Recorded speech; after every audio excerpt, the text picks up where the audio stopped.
desde ayer, gozosos, cantando, alegres, unidos en el Señor, y hoy también, todos juntos, en armonía, con el mismo gozo, alabando al Señor. Y ahora también gozosos a ser expuestos en su palabra, que en esta mañana no voy a dar lectura. La lectura principal está en Génesis 3:15 y Hebreos 8:16 al 13 y Gálatas 3:16, los voy a estar mencionando. Sí. Los voy a estar mencionando otra vez de la predicación. Hoy será algo diferente a lo que estamos acostumbrados. Va a ser temático. Y el título del sermón es Acto de Gracia, una promesa, un Salvador. Vamos a orar para encomendarnos al Señor en esta mañana. Padre, Dios eterno y Dios bendito, gracias te damos por tus grandes misericordias, los cuales tú nos has mostrado, el gran amor con que nos has amado en el amado. Gracias te damos por tu Hijo Jesucristo, a quien tú has enviado, a quien tú prometiste desde el principio, que vino en el tiempo, en el cumplimiento del tiempo, en el tiempo que tú habías determinado. Se encarnó, se hizo hombre, semejante a nosotros, pero sin pecado. Tú lo enviaste con un propósito, para ser el Salvador. Gracias te damos por tu Hijo Jesucristo. Y gracias también por el Consolador, el cual tu Hijo envió para estar con nosotros, al cual te pedimos, tu Espíritu Santo sea con cada uno de nosotros, en nuestras mentes, en nuestros corazones, en medio de la exposición de tu palabra esta mañana. Úsame, bendice a mis hermanos, y esta predicación sea para tu gloria y para la edificación de tu pueblo. Gracias te damos en el nombre de Cristo. Amén. Una actividad que puede ser relajante, que ayuda a distraer en ocasiones. Incluso también puede ser una actividad familiar muy buena y que es muy común, es el armar un rompecabezas. Y armar uno de 100, 500 piezas puede ser no necesariamente un reto, pero a lo mejor armar uno de 1000 o 3000 piezas, pues ya empieza a ser algo más complejo. Pero no imaginen que reciben un rompecabezas de 3000 piezas, pero sin la imagen muestra. No tiene ninguna imagen para empezar, solamente tienen 3000 piezas para ensamblar. Seguramente tendrás que buscar algunas estrategias muy complejas de búsqueda. A lo mejor te quedas confundido, mirando, tratando de darle sentido a cada pieza, mirándolas, incluso dudando si en verdad todas esas piezas van a formar una sola imagen. A lo mejor son muchos rompecabezas ahí revueltos. Pero cuando tiene una imagen completa, cada pieza comienza a tener sentido, incluso el lugar apropiado en el todo de la imagen. Puedes en ciertas ocasiones dudar de la pertenencia de piezas difíciles, pero con la seguridad de que la pieza encajará mientras más avanzas. Porque la imagen ya está ahí, ya la estás viendo toda, sabes, tiene sentido. Pero a lo mejor la pieza aún no la puedes acomodar. Y mientras más armas el rompecabezas, aún incluso las piezas más difíciles que parecen no encajar, empiezan a tener más sentido, empiezan a encajar más. Pero nunca dejas de confiar que en última instancia cada una de esas piezas pertenece y al final de cuentas la imagen se formará. De la misma manera, muchos cristianos se rompen la cabeza para ver cómo las distintas enseñanzas de la Biblia encajan en el todo. Desde Génesis hasta Apocalipsis, ¿será todo la misma imagen? ¿O veremos distintas imágenes a través de cada libro? Y eso pasa porque no hay esa imagen unificadora del plan redentor de Dios. Algunos creen que Dios estaba pintando a Israel y dijo: oh no, esto va mal, voy a tener que pintarle a la iglesia por detrás. Pero que realmente Dios solo ha trazado una sola imagen, con su Hijo en el centro de todo. Una imagen unificadora para nosotros, para poder entender el plan de redención desde Génesis hasta Apocalipsis, es el pacto de gracia. Entender esta doctrina tan importante nos ayuda a darle sentido a todas las partes individuales de la Biblia. Y al ver esa imagen completa, con todas las piezas encajando, podremos reconocer la belleza, el poder, la sabiduría y la soberanía de nuestro Dios por medio de una poderosa promesa cumplida en Jesucristo. Esta doctrina particularmente bautista, conocida también como teología del pacto bautista, explica cómo Dios se ha revelado al hombre a través de la historia de la redención y cómo todo organiza la intención de Dios desde el principio.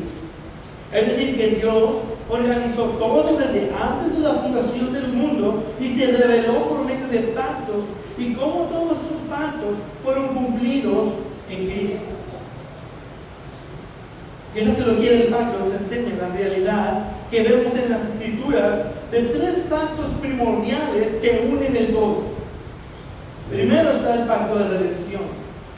El pacto de redención es el acuerdo que Dios hizo en la Trinidad, en la cual los tres obrarían para formar y salvar a la humanidad de su inevitable caída.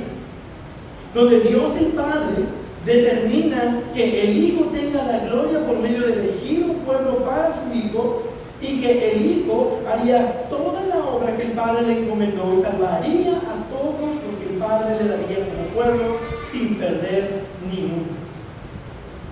Es decir, que el Hijo se encarnaría como humano y daría su vida en expiación por ese pueblo. Y el Espíritu Santo obraría esa obra expiatoria en cada uno de esos elegidos.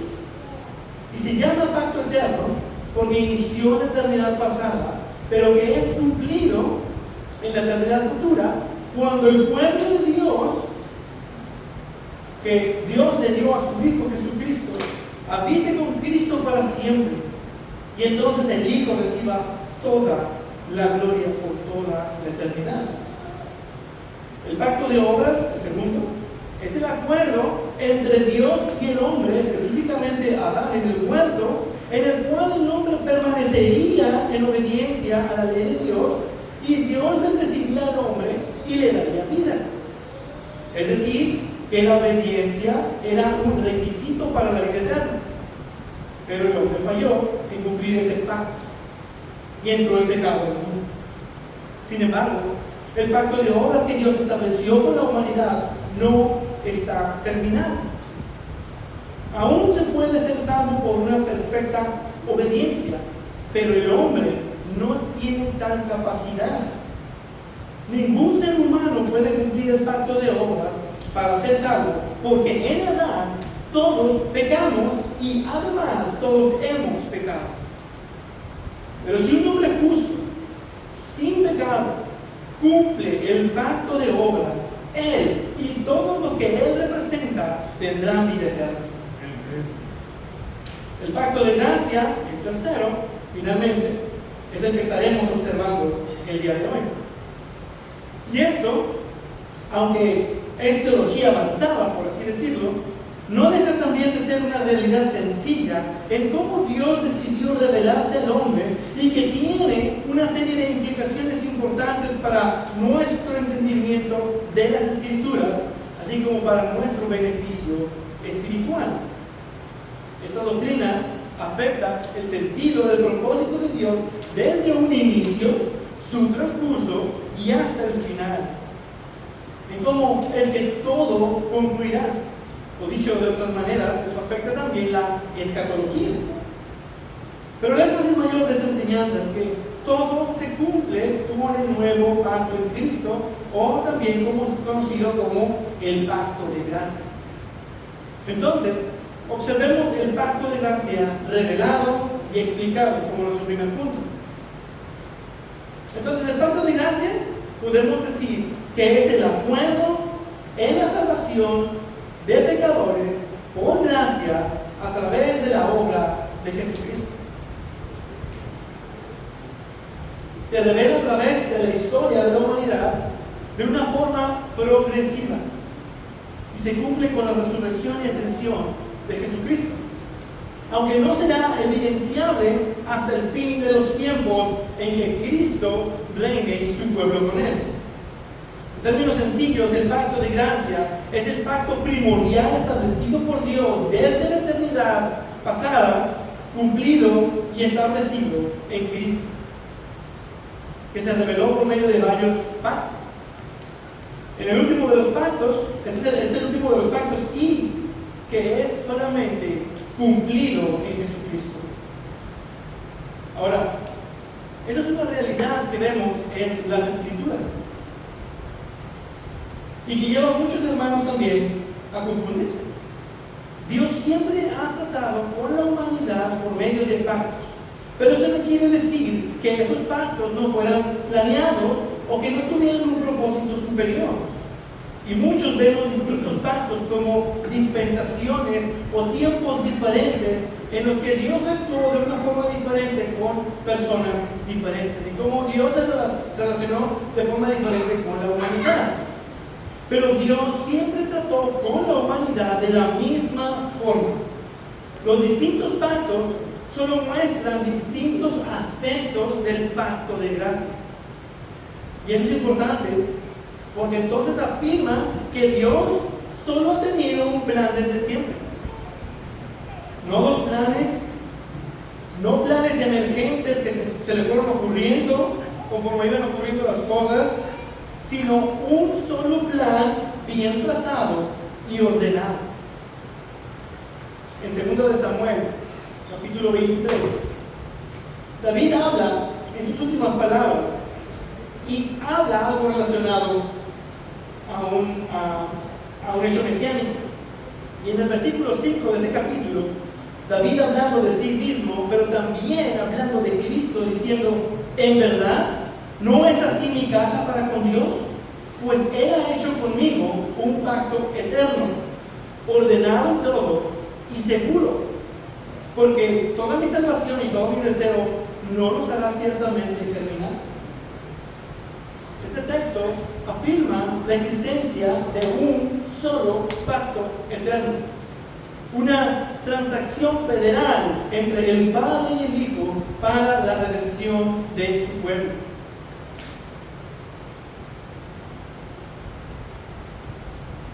Y este pacto eterno dice dos cosas. Es un pacto eterno entre el Padre y el Hijo, dice, ordenado en todo y seguro. La salvación tiene un orden. Y además hay una certeza de que no se puede perder. Dios lo ha orquestado todo de principio a fin. Entonces, ¿cuál es la diferencia entre el pacto eterno y el pacto de gracia? Es que uno es un pacto en Dios, entre el Padre, el Hijo y el Espíritu Santo, que culmina en el pacto de gracia, que es el pacto donde ahora entramos nosotros. Que Dios, por su gracia, salvaría a su pueblo escogido de todos sus pecados. El otro, el pacto de gracia, es el único y eterno pacto establecido por Dios después de la caída, donde se promete salvación para los elegidos por medio de la fe en el Mesías prometido, es decir, Cristo. El pacto de gracia, en otras palabras, aunque planeado en la eternidad pasada, fue establecido en la historia de la redención. Y eso nos lleva a nuestro primer texto, en Génesis capítulo 3, versículo 15, que se leyó esta mañana. En este contexto, Dios creó al hombre a su imagen y semejanza, como varón y hembra, como hombre y mujer, y los puso en el huerto. Dios entonces les dio una sola ley como parte del pacto de obras, una sola ley, de no comer del fruto del árbol del conocimiento del bien y del mal. Pero la serpiente entró en el huerto para tentar a Eva con una mentira, para que por medio de esa mentira ella deseara y viera el fruto y lo comiera. Al comerlo, le dio también al hombre, así transcurriendo en pecado Adán como representante de toda la humanidad. Y en Adán, como representante federal de la humanidad, todos caímos en él. Cuando Adán pecó, todos nosotros también pecamos. Y Dios comienza a maldecir al hombre, después a la mujer y por último a la serpiente antigua, a Satanás. Pero al maldecir a la serpiente, a su vez hace una promesa de salvación, el protoevangelio, la semilla de una noticia increíble que se revelaría más ampliamente a través de toda la historia de la redención. Y dice: pondré enemistad entre tú y la mujer, y entre tu simiente y su simiente. Él te herirá en la cabeza y tú lo herirás en el talón. Aquí hay dos realidades: la realidad de la simiente singular y la lucha que se desencadenaría entre los representantes de ambas simientes. Dice que es entre tu simiente, diciéndole a Satanás, y su simiente, hablando de la mujer. La simiente pueden ser muchos, es una descendencia de varios, los hijos en general, en plural. Pero el texto indica aquí singular y además habla de él como singular. Él herirá en la cabeza. En otras palabras, es una promesa de que un descendiente particular de Eva aplastaría el pecado, dándole un golpe fatal a Satanás. Una promesa. Una simiente particular. Una persona. Esa es la primera promesa de un único redentor. Es la primera revelación del pacto de gracia. Después, más adelante, vemos a Abraham y cómo Dios lo justifica por la fe, diciendo que su fe le fue contada por justicia. Y habla de nuevo de una simiente cuando se le da la promesa a Abraham. Pablo habla de ese evento en Gálatas 3:16. Ahora bien, las promesas fueron hechas a Abraham. Fíjense que las promesas es en plural. Las promesas fueron hechas a Abraham y a su descendencia. No dice y a las descendencias como refiriéndose a muchas, sino más bien a una, y a tu descendencia, es decir, Cristo.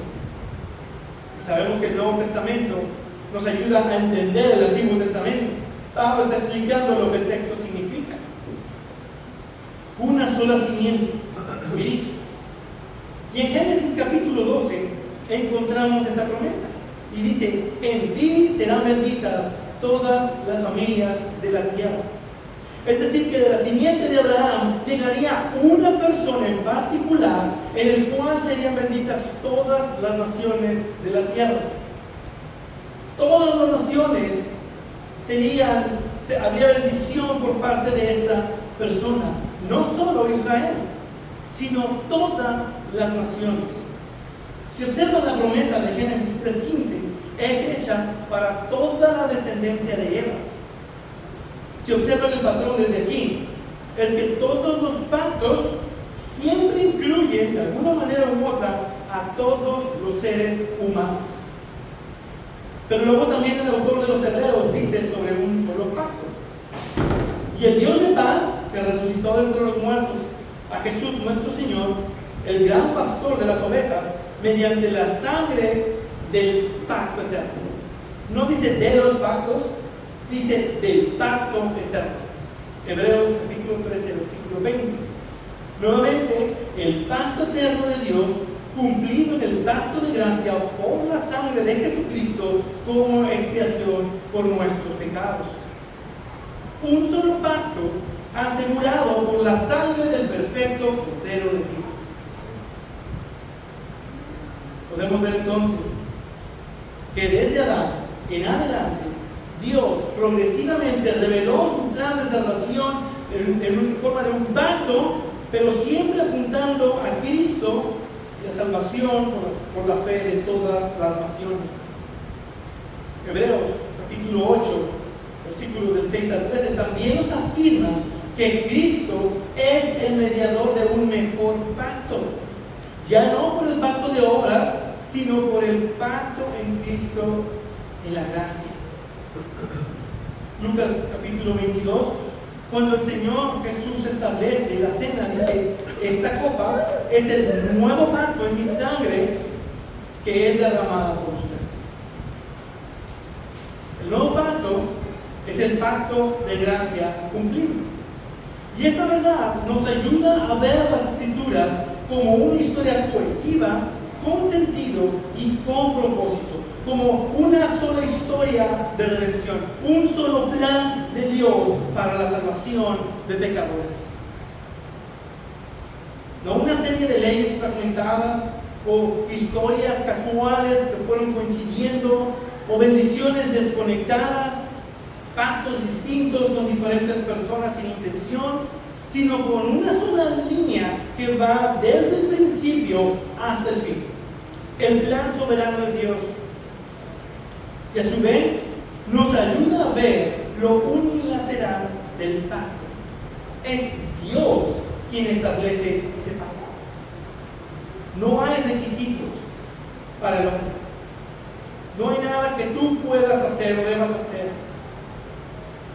Es Dios quien establece el pacto y Él es quien lo cumple.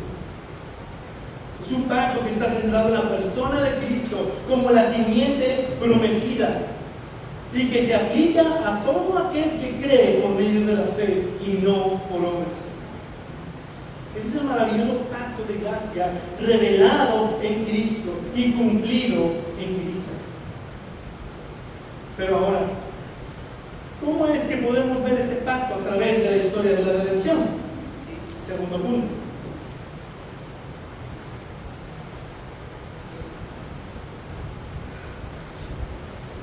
He mencionado que este pacto de gracia, establecido en la eternidad pasada, es un solo pacto que inició con Adán y se ha revelado progresivamente por toda la historia hasta ser cumplido en Cristo. Y esto es lo que veremos. Primero, tenemos el pacto adánico, también conocido como el pacto de obras. Es el pacto entre Dios y la humanidad, representada en Adán, donde se daría vida eterna por medio de la obediencia, por medio de cumplir esa única ley. Pero Adán no pudo cumplir y el pacto fue incumplido por la humanidad. La humanidad quebrantó el pacto.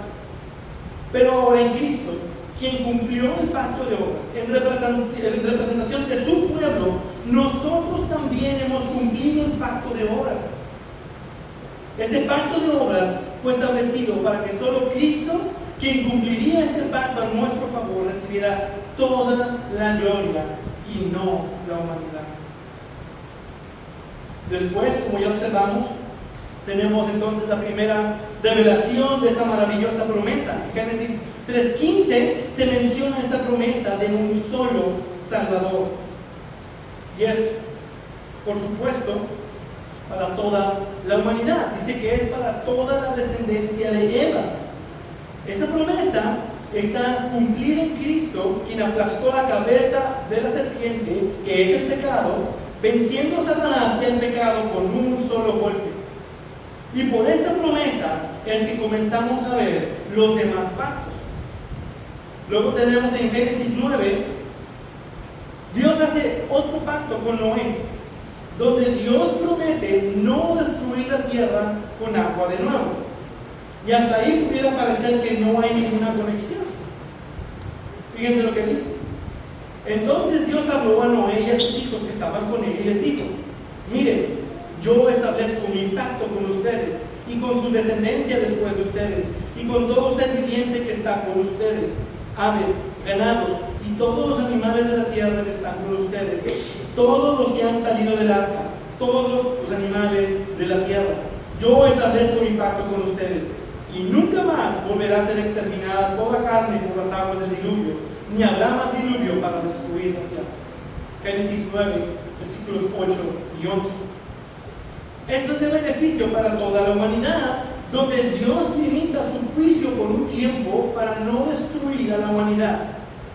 Todo con el fin de preservar a la humanidad para la venida del Mesías. Es decir, es un pacto con Noé para beneficio de toda la humanidad, con el fin de preservar a la humanidad para la venida del Redentor.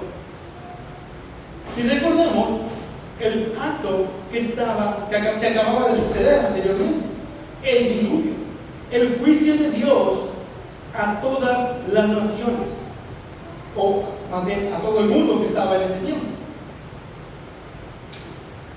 El gran juicio sobre toda la tierra. Y solo los que estaban escondidos en el arca fueron salvados.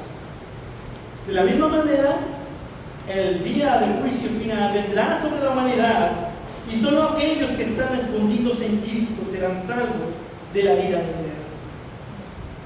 El arca era un tipo de Cristo. El pacto está relacionado a que la humanidad sería preservada hasta Cristo. Después, más adelante, tenemos Génesis capítulo 12.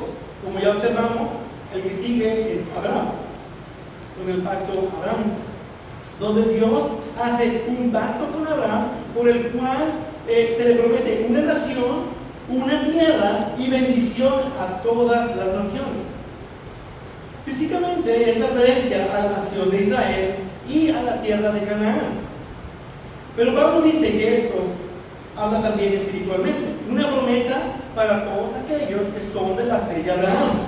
Ahora bien, las promesas fueron hechas a Abraham y a su descendencia, no dice a las descendencias, como refiriéndose a muchas, sino más bien a una, a tu descendencia, es decir, a Cristo. Gálatas 3:16. En Cristo se cumple la promesa de una nación celestial, es decir, la Israel espiritual, el pueblo de Dios. Se cumple en la tierra, porque habitaremos en la nueva Jerusalén, que literalmente será esta tierra renovada por fuego. Hay una promesa espiritual de una nueva nación, de una nueva tierra para posesión. Es por medio de Cristo que ahora son benditas todas las naciones. Después, mucho más adelante, ya en Éxodo, tenemos el pacto mosaico. El pacto que Dios estableció con su pueblo por medio de Moisés para que anden en sus leyes. En Éxodo capítulo 19-24 tenemos descrito todo lo relacionado a este pacto. Este pacto, establecido en el monte Sinaí, consistía en obediencia al pueblo a la ley de Dios, y por medio de esa obediencia Dios bendeciría a la nación. Dios les dio su ley, que era tanto un reflejo de la ley moral de Dios como una ley nacional. El pacto mosaico, a diferencia de los otros, requería una condición de obediencia, algo similar al pacto de obras. Y es por medio de este pacto, Israel sería la nación modelo que dirigiría a las demás naciones a Dios. Como sabemos, Israel falló y tampoco pudo cumplir ese pacto. Pero la intención de ese pacto es que Israel sería de bendición para todas las naciones. Aún más, la ley mosaica, específicamente los 10 mandamientos, como un reflejo de la ley moral de Dios, de que todo ser humano, que todo ser humano tiene escrita en su corazón, era de beneficio también para toda la humanidad. Porque el propósito de la ley es universal y es útil para todo ser humano, para revelar el pecado que hay en nosotros y para poder ver la necesidad de un Salvador. La ley de Dios, como nos dice Pablo, es un ayo, es un maestro que nos lleva a Cristo, a reconocer la necesidad de un Salvador, por medio de mostrarnos que somos pecadores. Y este pacto también se cumplió en Jesucristo, porque Cristo no abrogó la ley, sino que la cumplió toda en nuestro lugar. Él cumplió la ley perfectamente en nuestro lugar. En Cristo, ahora nosotros también cumplimos toda la ley, obteniendo como resultado de su obediencia una justicia. Una justicia no por nuestros propios méritos, pero nuestra por los méritos de Cristo, quien cumplió la ley en nuestro lugar. El autor de Hebreos menciona esto así: pero ahora Jesús ha obtenido un ministerio tanto mejor, por cuanto Él es también el mediador de un mejor pacto, establecido sobre mejores promesas. Pues si aquel primer pacto hubiera sido sin defecto, no se hubiera buscado un lugar para el segundo. Hebreos capítulo 8, versículo 6. El pacto mosaico tenía la intención de ser temporal y de apuntar al hecho de que nosotros no podemos obedecer a Dios. No está en nuestro deseo obedecer a Dios. Somos pecadores, rebeldes. No queremos escuchar su voz, pero sabemos que también estamos en necesidad de rescate. Y por lo tanto, ese pacto apuntaba a un mejor pacto. Después, aún más lejos de esto, tenemos el pacto davídico. El pacto de que David, que Dios hizo con David, de que David vendría aquel que sería rey de Israel para siempre. Que Dios daría una descendencia a David, el cual tomaría el trono y traería paz y gloria para Israel eternamente. Obviamente esa promesa no está refiriéndose a Israel étnico, sino a la Israel espiritual, a nosotros que ahora estamos en Cristo. Y eso lo podemos ver en muchos ángulos y muchos hechos de David que son figuras de aquel que vendría. Como observábamos al principio en 2 de Samuel capítulo 23 versículo 5, que hablando de David es una referencia también de Cristo, hablando del pacto de redención que fue establecido, ordenado en todo y seguro. Y eso debía de ser de bendición para todas las naciones también, porque este rey sería rey sobre todas las naciones, no solo de Israel. Este rey que vendría de David sería rey eterno de Israel, de la cual sería conformada de todas las naciones, de todo aquel que cree. Y también, como todos los pactos que hemos visto, se cumplen en Cristo. Él es el Rey de Reyes y Señor de Señores. Él es el Rey de todo el universo por toda la eternidad. Y en Él, nosotros también seremos hechos reyes y sacerdotes para nuestro Dios. Estos son todos los pactos que Dios hizo con la humanidad y que revelan el pacto de gracia. Ahora es importante aclarar algo. El pacto de gracia no es el conjunto de todos los pactos. No es como que agarró todos sus pactos e hizo un solo pacto y ya salió el pacto de gracia. No. Cada pacto es independiente, tenía un propósito particular en el tiempo, tenía una audiencia original, se estableció con personas particulares y en tiempos distintos, y de ahí el error del dispensacionalismo. Sin embargo, aunque individuales, ya observamos, todos apuntan a un mejor y un nuevo pacto en Cristo. Cada uno de estos pactos era temporal, tipológico, pero eterno en sus promesas mesiánicas. Todos esos pactos apuntan a la obra de Cristo y se cumplen en Cristo para el beneficio de todas las naciones. Solamente Cristo es el cumplimiento de la simiente prometida de la mujer, dice Jeffrey D. Johnson. Solamente Cristo es el cumplimiento del pacto arámico. Solamente Cristo es el cumplimiento del pacto mosaico. Solamente Cristo es el cumplimiento del pacto davídico. Por lo tanto, solo estando espiritualmente unidos a Cristo por fe, cualquier persona, judío, gentil o hijo de ambos, puede convertirse en un verdadero miembro de la familia espiritual de Abraham, un heredero de la herencia prometida y por lo tanto un miembro del pacto de gracia. Entonces, cada pacto revelaba un aspecto particular del pacto de gracia, encontrado su culminación en Cristo. Todas las sombras que vemos en el Antiguo Testamento encuentran su sustancia en Cristo. Vida eterna por medio de la obediencia en Cristo. Es el pacto adámico cumplido. Protección del juicio venidero por la obra de Cristo, pacto noético cumplido. Ser parte de la verdadera Israel como hijos de Abraham por la fe en Cristo, pacto abrámico cumplido. Cumplimiento de la ley por ser vestidos de la justicia de Cristo por fe, pacto mosaico cumplido. Cristo nos ha hecho ahora reyes y sacerdotes, una nación santa por toda la eternidad, pacto davídico cumplido. Entonces, tenemos un solo y único nuevo pacto con la sangre de Cristo, en el cual ahora todos por la fe somos parte, el pacto de gracia. Un pacto, una promesa, un Salvador. Esto es lo que nos muestra toda la historia de la redención en las Escrituras.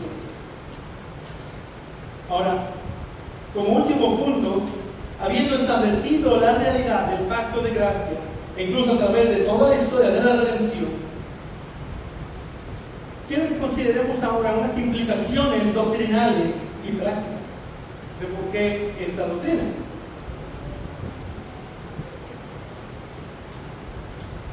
Es una verdad que un entendimiento del pacto de gracia nos da una crucial claridad en asuntos teológicos. En primer lugar, da claridad en la relación entre Israel y la iglesia. Que como tenemos una promesa y un Salvador para toda la humanidad, realmente estas dos no son dos entidades distintas del todo. Aunque sí Israel era una nación física en su momento, y la iglesia es un cuerpo universal que se manifiesta de una manera física por medio de iglesias locales, pero siempre ha sido el mismo, una humanidad pecadora en necesidad de un Salvador. En otras palabras, la iglesia, que es la novia de Cristo, no es un paréntesis en la historia, no es el plan B. Pablo lo dejó muy claro en Gálatas 3:29. Y si ustedes son de Cristo, entonces son descendencia de Abraham, herederos según la promesa. La promesa. Si ustedes son de Cristo, ustedes son israelitas. Es lo que dice: si tú estás en Cristo, tú eres un verdadero israelita espiritual. Es judío, dice Pablo, todo aquel que es circuncidado del corazón, es decir, regenerado por la gracia de Dios. La salvación inició con Israel, pero siempre ha sido intencionada para todas las naciones. Por eso vemos en las distintas profecías futuras, cuando se habla de la restauración de Israel, la paz, las bendiciones que Israel tendría, se incluye también las naciones. Amós 9:12 dice: y de todas las naciones donde se invoca mi nombre. En Salmos 2:8 dice: el rey ungido que recibe las naciones como herencia. Salmo 22:27: todos los términos de la tierra se acordarán y se volverán al Señor, y todas las familias de las naciones adorarán delante de ti. Daniel capítulo 7, versículos 13 y 14 dice que Cristo, el Hijo del Hombre, recibe dominio universal. Todos los pueblos, naciones y lenguas le servirán. Y es lo que dice Apocalipsis también, que toda rodilla se doblará en el nombre del Señor. Él es rey de todas las naciones, es rey universal. Y podemos dar una lista larga de pasajes del Antiguo Testamento, donde podemos ver profecías específicas para Israel que se cumplieron en el tiempo, pero que apuntan a una realidad espiritual que ya fue cumplida en Jesucristo. Pero queda claro que Israel es la nación espiritual de Dios, conformada por todos aquellos que creen en Jesús de todos los tiempos. Eso aclara la relación entre Israel y la iglesia. En segundo lugar, da claridad a la escatología. Existen 4 posturas escatológicas. Y la pregunta es: ¿cuál es la correcta? ¿Cómo podemos definir la mejor postura? Pues la que va más de acuerdo con toda la verdad de las Escrituras. Como ya observamos, la teología del pacto de gracia es bíblica en todos sus sentidos. Si logramos tomar una postura que no deje de adaptarse a todas las verdades de las Escrituras, pero que también esté en el pacto de gracia, ya encontramos la postura más bíblica. Y bueno, el pacto de gracia enfatiza la unidad del pueblo de Dios en todos los tiempos como la verdadera Israel, y también enfatiza el cumplimiento espiritual de todas las promesas. Abraham tenía fe en una Israel y en una Jerusalén espiritual porque esperaba la ciudad que tiene cimientos, cuyo arquitecto y constructor es Dios. Hebreos capítulo 11, versículo 10. Eso quiere decir que no hay más promesas para Israel, y eso ya elimina la postura. La otra es que Dios no determinó establecer distintos tiempos o dispensaciones, por lo tanto, todo es una sola historia de redención, y eso elimina otra postura. Si realmente la Biblia tiene una misma manera de interpretarse, entonces Apocalipsis aclara aún más el asunto. Porque si todo apunta al pacto de gracia, entonces no hay necesidad de un milenio literal ni reinos intermedios. Entonces podemos ver que el pacto de gracia unifica al pueblo de Dios con una misma promesa, un mismo Salvador, un mismo plan, un mismo reino eterno. Y por lo tanto, la postura escatológica que habla de todo esto es la postura amilenial, la postura que nosotros creemos, donde explica que ya no estamos esperando el milenio, que no es literal, que Cristo vendrá una sola vez como Él prometió, tomará a su pueblo para habitar con Él para siempre y reinaremos con Él en gloria. Esas son algunas implicaciones doctrinales. Ahora también la doctrina del pacto de gracia trae implicaciones prácticas para nosotros. En primer lugar, la seguridad de la salvación. Dios es quien hizo un pacto, y Él es quien cumple el pacto, y Él es quien lo mantiene. Si pensamos que todos los pactos son distintos y que fueron fallados por el hombre, entonces perdemos toda esperanza de que este pacto se pueda mantener, porque todos los pactos que Dios ha hecho con el hombre han sido rotos. El pacto de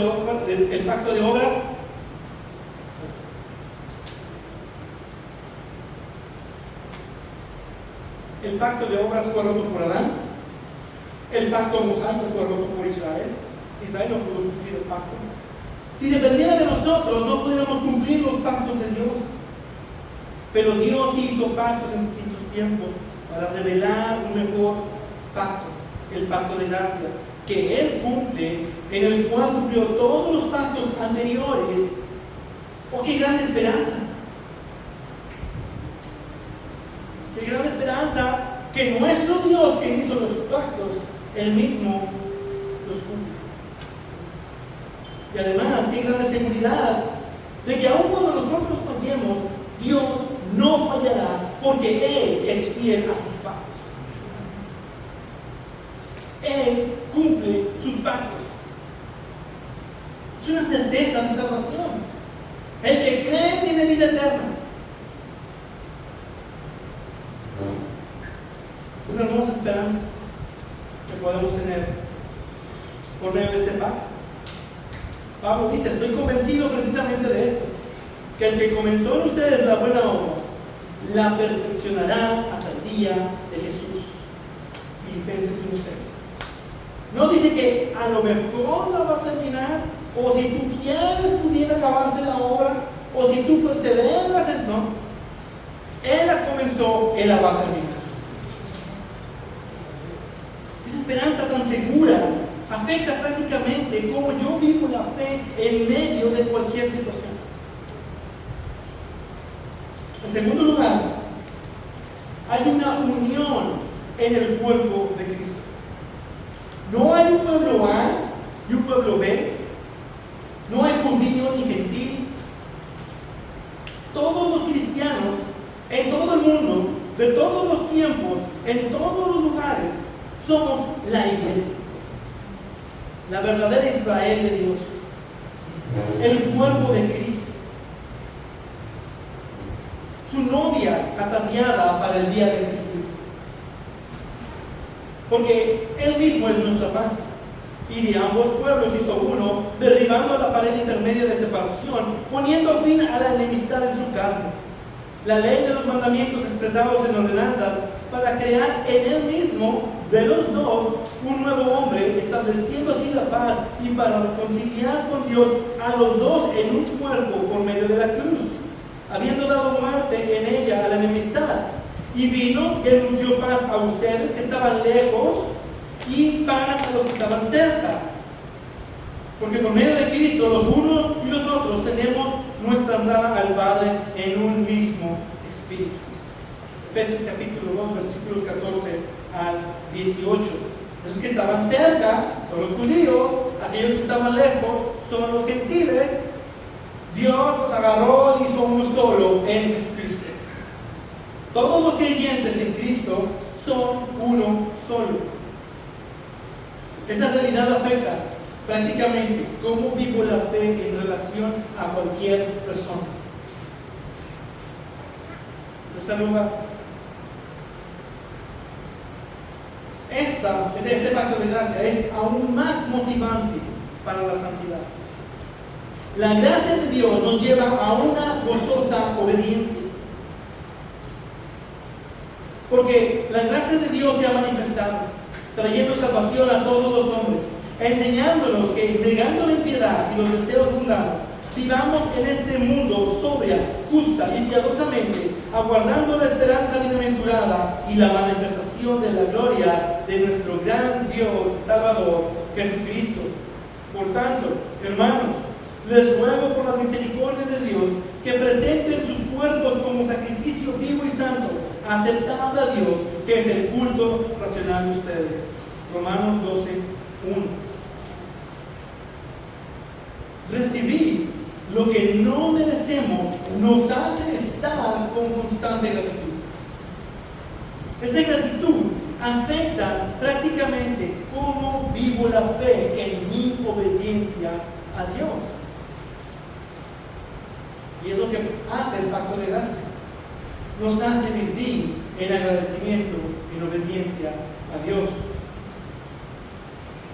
Y cuarto y último, el pacto de gracia nos da el fundamento para el bautismo. El bautismo simboliza la entrada al nuevo pacto. ¿O no saben ustedes que todos los que hemos sido bautizados en Cristo Jesús hemos sido bautizados en su muerte? Por tanto, hemos sido sepultados con Él por medio del bautismo para muerte, a fin de que como Cristo resucitó de entre los muertos por gloria del Padre, así también nosotros andemos en novedad de vida. Romanos capítulo 6, versículos del 3 al 4. El bautismo, aunque no induce o provoca nada espiritualmente, no salva, no da méritos, es una señal externa de cambio. Es una señal externa de obediencia a Dios. Y simboliza que nosotros ya hemos muerto y que hemos resucitado con Cristo. Es decir, que hemos entrado ahora al pacto de gracia. El bautismo es una identificación pública con la muerte y resurrección de Cristo, que es el cumplimiento de la promesa. Te identificas como alguien que ha recibido la promesa del pacto en Cristo. Entonces tiene sentido que el pacto de gracia nos da el fundamento para el bautismo. Nos bautizamos en obediencia a Cristo, quien instituyó el bautismo, para evidenciar externamente que ya estamos dentro del pacto de gracia, en el cual tenemos una promesa de vida eterna, un Salvador que ya hizo todo por nosotros y una esperanza la cual aguardamos en la fe. Y pudiéramos también ver aún más implicaciones doctrinales y prácticas. Pero para terminar, Así como una imagen completa de un rompecabezas da claridad al significado, de la importancia de cada una de las piezas, así el pacto de gracia ayuda a entender cada parte de la verdad revelada de Dios. Desde Génesis hasta Apocalipsis tenemos una sola promesa cumplida en un solo Salvador, Jesucristo, nuestro Señor y Dios. Podemos ver que esta doctrina es muy bíblica. Tiene mucho sentido, además de ser lógica, y aún más le da sentido a toda la historia. Esto debe de llevarnos a confiar en Cristo, quien cumplió en Él todas las promesas. Todos los pactos fueron cumplidos en Él. Y por gracia ahora nos hace partícipes de este nuevo pacto por su sangre. Confiar en que la obra que Él hizo, Él ya la hizo todo por nosotros. Él ya cumplió de principio a fin todo lo que se tenía que hacer. Y si tú hoy estás sin Cristo, ¿qué esperas? Tú hoy puedes también confiar en Cristo, en aquel que ya pagó todo por ti, quien te da vida eterna si tú crees en su nombre. Si tú crees en Jesús como tu único Salvador, la promesa es que tú tendrás vida eterna. Tú también formarás parte del pacto de gracia, porque tenemos en su nombre un solo Salvador, un solo camino al Padre. No hay muchos caminos. No te creas esa mentira de que muchos caminos llevan a Roma y por lo tanto muchos caminos llevan a Jesús. No. Un solo Salvador, un solo intercesor entre Dios y los hombres, un solo camino al Padre. Confiar plenamente, como cuando confías en un paracaídas, te arrojas de un avión. Un avión se va a estrellar, agarras el paracaídas y tú te lanzas. Estás poniendo toda tu vida y tu confianza en el paracaídas. De esa misma manera tú debes de poner tu fe en Jesucristo, porque este avión de la vida se va a estrellar. El tiempo puede ser tarde. Hoy confía en Jesucristo como tu Salvador. Pero también debe de llevarnos a atesorar la unidad del pueblo de Dios. Amar a los hermanos en la fe, porque todos somos partícipes de este nuevo pacto de la gracia. Nadie es más salvo que otro, o nadie es más valioso que otro en el nuevo pacto. Todos somos hijos de Dios por la fe en Jesucristo. Todos somos uno en Cristo por igual. Eso lleva a amarnos unos a otros como Cristo nos ha amado. Nos lleva también a caminar en fidelidad al pacto. Dios se revela por medio de pactos y además instituye los medios de esos pactos. Por ejemplo, como el matrimonio, en el cual debe de haber fidelidad. Y aunque fallamos constantemente, el llamado sigue a permanecer fieles, debido a que el pacto no se quebranta por nuestro incumplimiento. Es más motivo para no fallar. Es más motivo para seguir cumpliendo y andar en fidelidad. Y de andar en fidelidad al pacto de obediencia a los mandatos y a las ordenanzas de nuestro Salvador y Dios. Y por último, nos llama a entregarnos a nosotros mismos también a la iglesia local. El amor y el servicio de nuestra iglesia por medio del bautismo, que es la entrada a la membresía, y por una hermosa comunión que hoy ambas vamos a celebrar. Pero también nos llama a un compromiso con la iglesia universal, el cuerpo de Cristo. Vivamos de tal manera como aquellos que han sido hechos parte del nuevo pacto por la sangre de Cristo, como aquellos que han sido traídos de la luz, de las tinieblas hacia la luz, traídos de muerte a vida. solamente por gracia. Solamente por gracia, por medio de la fe, solo en Jesucristo. Padre, Dios eterno y bendito, ¿cómo no darte gracias por toda la maravillosa obra que tú has desarrollado en el pacto de gracia? La transacción federal, un pacto que tú, como Dios eterno, hiciste en la eternidad pasada. Y en el tiempo hiciste la creación, hiciste el hombre, estableciste pactos, todo para culminar y apuntar al mejor pacto, del cual ahora somos parte por medio de la fe en Jesucristo. Y que sabemos que eso es don tuyo, que tú nos has dado la fe, tú nos has regenerado, tú nos has salvado. La gloria es tuya, oh Señor. La gloria no es de nosotros. Nosotros no hemos hecho nada, no podemos hacer nada. Tú nos has traído a Jesucristo. Y si alguien está hoy sin Jesucristo, yo te pido que tú quebrantes su corazón, que tú lo llames a la fe, que tú le muestres tu luz y lo conviertas, para que también puedan disfrutar de lo hermoso que es estar en este pacto, en el pacto que ahora tenemos en la sangre de Jesucristo. Te adoramos y te alabamos, te damos gracias por tu palabra, por tu verdad que tú nos has revelado, nos has mostrado, nos has enseñado. Gracias por tu Espíritu Santo que nos ayuda, está con nosotros cada día. Gracias por este tiempo. Gracias por las vidas de Yubili y de Sinaí, en las cuales tú has obrado. Gracias por cada uno de mis hermanos que están aquí. Gracias por tu providencia y tu cuidado. Gracias por tu iglesia. ¿Cómo no darte gracias por todo lo maravilloso que eres y todas las maravillas que aún haces en nosotros, por todas tus misericordias? Gracias, Señor. Tu nombre sea alabado por siempre. Amén. Amén.